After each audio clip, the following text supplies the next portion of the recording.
We've all been there, sitting in front of a task, knowing we need to get it done, yet somehow we just can't start. Instead, we scroll through social media, watch another episode of our favorite show, or even clean the house. Anything but the work we must do. This common behavior has a name: procrastination. Today, we're going to dive into the psychology of procrastination.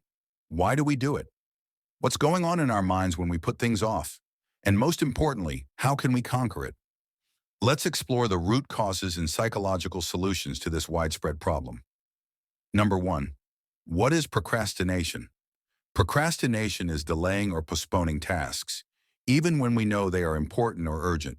It's something we all do from time to time, but for some people it becomes a chronic habit, affecting their productivity, goals, and even mental health. Psychologists define procrastination as a form of self-regulation failure. We know what we need to do, but for some reason, we can't muster the willpower to get started. It's often described as a gap between intention and action, where we fully intend to complete a task but fail to follow through. But procrastination is not just laziness. In fact, procrastinators often experience significant stress, guilt, and anxiety about their delayed tasks. The key to understanding procrastination lies in psychology. Number two, the psychology of procrastination. So why do we procrastinate? The solution is more intricate than it appears.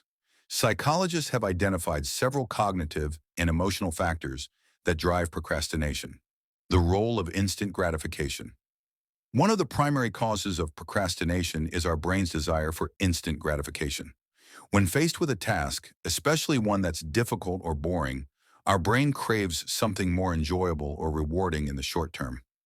This is linked to the pleasure principle, a psychological concept that suggests we are naturally wired to seek immediate rewards. Tasks like checking social media, watching videos, or playing games provide quick hits of dopamine, a neurotransmitter associated with pleasure.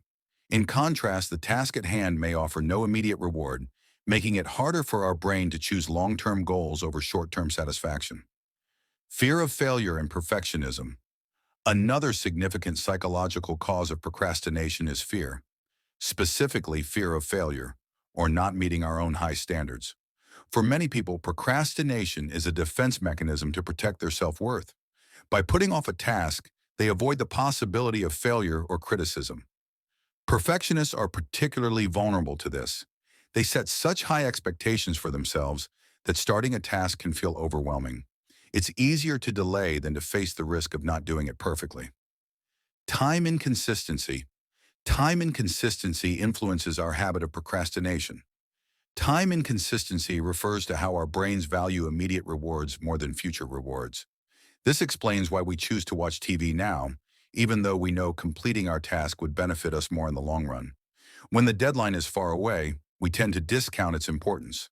But as the deadline approaches, our stress levels increase, and we scramble to complete the task, often at the last minute. Lack of motivation and interest. At its core, procrastination can be tied to a deficiency in intrinsic motivation. When we aren't personally interested or motivated by a task, it's easy to delay it. External deadlines or pressure can help, but without a personal connection to the task, we are less likely to prioritize it. Number three, the emotional cycle of procrastination. Procrastination often follows a predictable emotional cycle. First, we delay the task, feeling a temporary sense of relief. But as time passes, guilt and anxiety start to build. Eventually, we're forced to confront the task under stress, which may lead to rushed or subpar work. This in turn feeds a cycle, as the negative experience of last-minute work can reinforce the habit of procrastination. But how can we break this cycle? Let's explore some psychological solutions. Number four, psychological solutions to procrastination. The positive aspect is that procrastination is a habit that can be transformed with the right strategies. Here are some science-backed techniques to help you overcome procrastination. Break Break tasks tasks into smaller into steps. smaller steps. One of the most effective ways to tackle procrastination is by breaking large tasks into smaller, manageable steps. When a task feels overwhelming, we tend to avoid it. But by dividing it into smaller chunks, we reduce the feeling of being overwhelmed.